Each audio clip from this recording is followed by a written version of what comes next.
my name is May and welcome back to 5-Minute Reviews.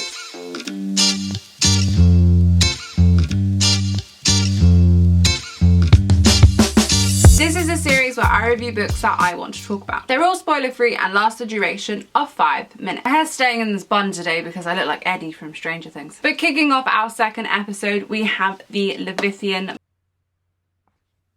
by Rosie and Rosie. Yes, I am trying to redeem my previous pronunciation of Leviathan. It's a It's a Leviathan. I can't say it. My dude, you still said it wrong. The Leviathan is a beautiful modern period piece. I don't know if modern period is the correct name for the genre of this book, but what I mean is that it was set in 1643, but it was written now, literally this year. So in this book we follow the story of Thomas Treadwater, who is part of the military in the British Civil War. He is called home by his sister Esther that the pretense of a new servant his father hired is a witch. You got me at witch. I love any books about witches, but definitely books set in the oldie days. I find it absolutely crazy that they thought having too many frogs in your garden or having certain types of herbs made you a witch. But Esther ends up accusing the servant Chrissa of witchcraft and she is arrested. And now it's kind of up to Thomas to unravel the story, as some of the accusations and the stories, they just don't make sense. Now, if you're a fan of Stacey Halls, who writes The Familiars,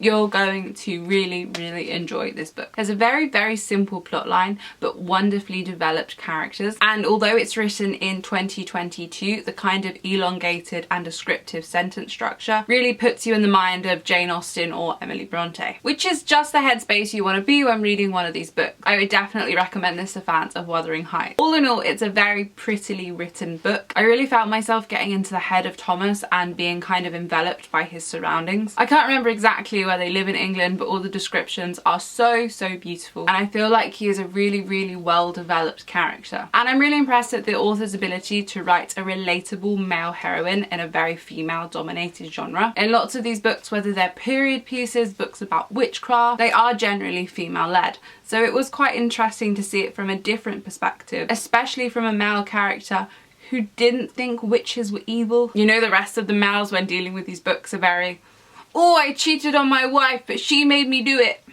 Evil! The only one bit of criticism, which isn't really criticism, I have, was the biblical element, because I don't know much about the Bible, which is totally not her fault.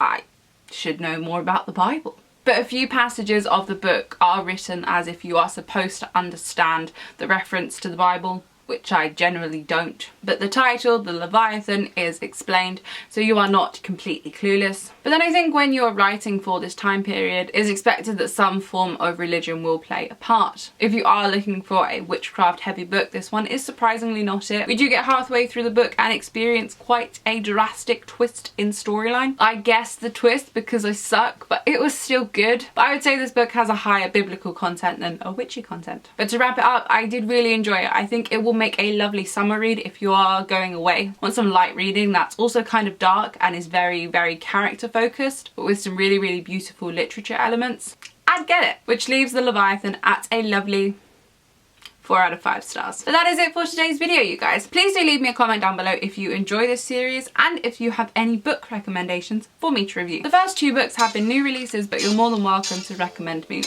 anything. Even if you think I won't like it. Not all of these reviews have to be positive. Whilst you're down there, make sure to hit that subscribe button. I upload new videos every single Sunday. But until then, my darling flowers, I will see you all later.